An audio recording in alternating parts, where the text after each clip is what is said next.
O mercado pet do Brasil é o terceiro do mundo em faturamento. Mesmo com toda a crise financeira que o país atravessa, a estimativa é que o setor tenha movimentado mais de 25 bilhões de reais no ano passado. Baseado no crescimento desse segmento da economia, a gente estreia hoje um quadro no Câmara Rio Notícias sobre o mundo pet. E o tema de hoje interessa a você que tem um animal de estimação vivendo em apartamento.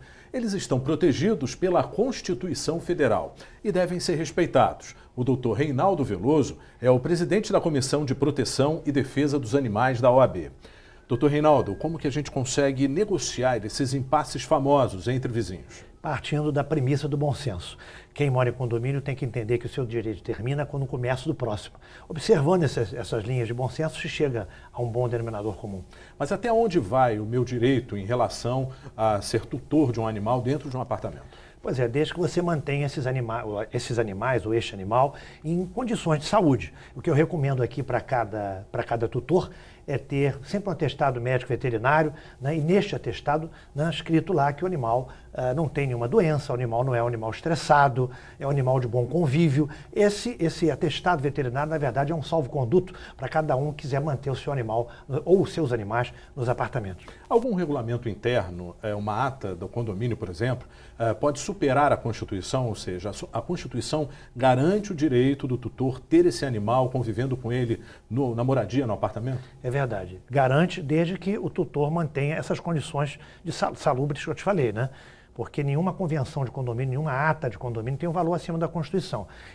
Hoje nós temos nos condomínios, por exemplo, se determinado animal só puder passar no espaço do condomínio que tiver aclive e este animal tiver problemas cardíacos declarados em laudos, né, atestados em laudos, não é possível que isso aconteça. Agora, uma outra situação prática. Eu tenho um animal, sou tutor de um animal, ele vive comigo no apartamento, mas late durante uma parte do dia.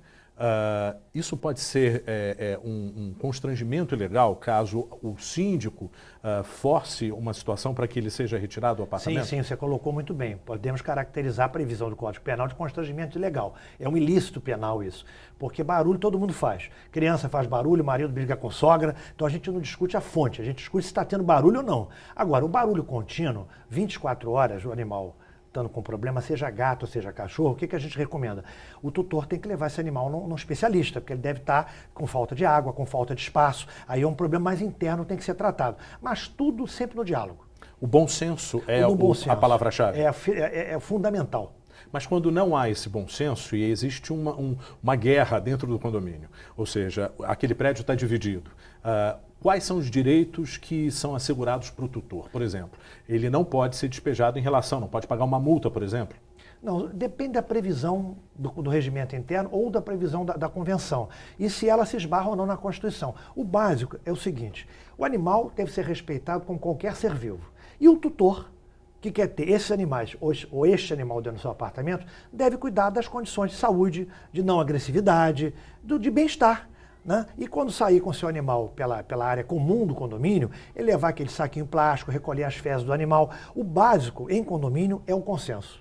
Agora vamos para o lado do condomínio.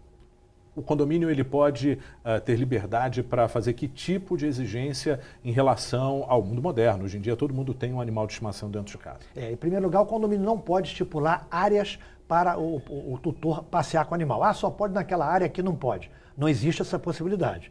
Se tiver uma cláusula que diga isso, a cláusula é anulável, né? Não é possível. O que o condomínio pode exigir é que quando uma pessoa passa com um animalzinho, leva um saquinho plástico, como eu falei antes, e recolhe as fezes, recolhe a urina. É tudo baseado no bom senso. Quem tem um animal não pode sujar o condomínio. E o condomínio não pode impedir o livre acesso dos animais em suas áreas comuns. Situações comuns, uso de focinheira, passagem por um elevador que tem... Focinheira geralmente se o cão é um cão muito grande, se é um cão de uma raça mais agressiva, mas em média, cão de raça média, de tamanho médio e muito pequeno, não precisa de focinheira.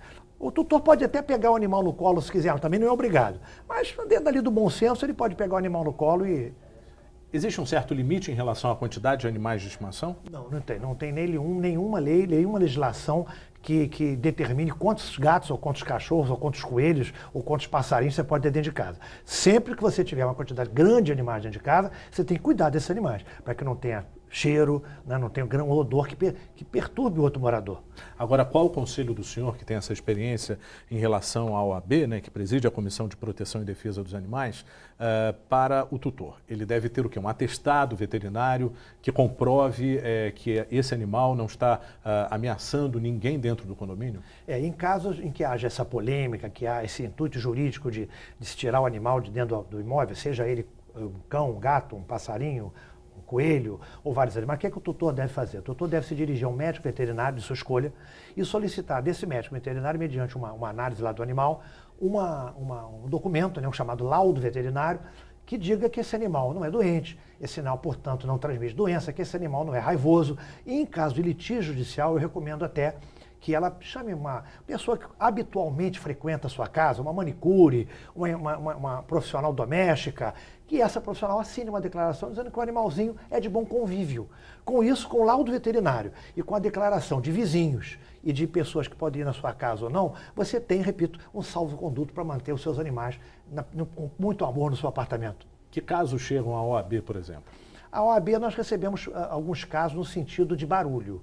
E aí a gente procura alertar. Eu mesmo, nós já fizemos lá dentro da nossa comissão, nós fazemos vários eventos, vários seminários, e chegamos a fazer o seminário Animais em Condomínios.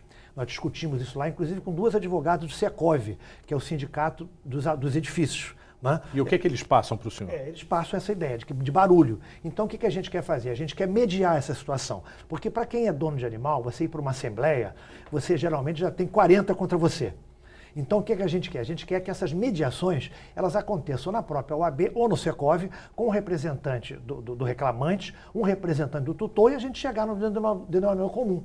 Agora, para se chegar nesse denominador comum, eu recomendo isso ao tutor. Uma pessoa ou duas pessoas que frequentem muito a sua casa, vizinhos que podem atestar que o seu animal não tem doença, não late tanto assim, e o laudo veterinário. Isso é fundamental. Agora, sempre partir para o diálogo e sempre partir para o esclarecimento, porque barulho todo mundo faz.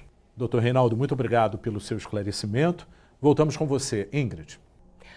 Há 114 anos nascia